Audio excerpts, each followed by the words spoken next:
கடந்த ஜனவரி 14ஆம் தேதி பொங்கல் பண்டிகை அன்று தாம்பரம் மாநகர காவல் ஆணையரத்துக்குட்பட்ட வண்டலர், ஊரப்பாக்கம், கூடுவாஞ்சேரி, மண்ணிவாக்கம் உள்ளிட்ட 8 இடங்கள்ல இருசக்கர வாகனத்தில் வந்த மர்ம நபர்கள் இருவர் சாலையில் நடந்து சென்ற பெண்களிடம் செயின் பறிப்பு சம்பவத்தில் ஈடுபட்டார்கள்.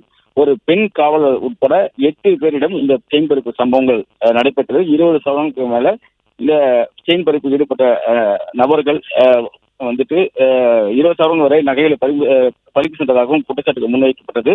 இந்த நிலையில சிசிடிவி காட்சிகளை வைத்து கூடுவாஞ்சேரி உதவி ஆணையர் தலைமையிலான போலீசார் அவர்கள் தீவிரமாக தேடி வந்த நிலையில தற்போது 2 நபர்கள் கைது செய்யப்பட்டிருக்கிறார்கள்.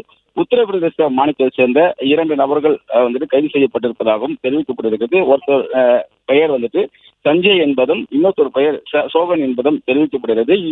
இவர்கள் 2 பேரும் உறவினர்கள் என்பதும், அக்கா தங்கையை திருமணம் செய்திருப்பவர்கள் சக முறை கொண்டவர்கள் என்பதும் தெரிவிக்கப்பட்டிருக்கிறது.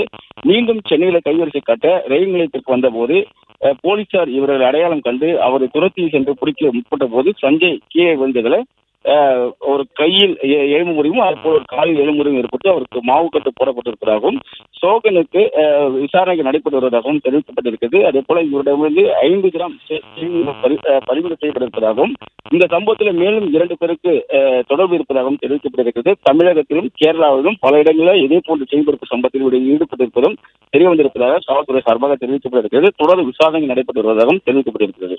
பிளே ஸ்டோர் மற்றும் ஆப் ஸ்டோரில் இருந்து பாலிமர் செயலியை QR கோடு மூலம் பதிவிறக்கம் செய்யுங்கள். செய்திகளை உடனுக்குடன் பெறுங்கள்.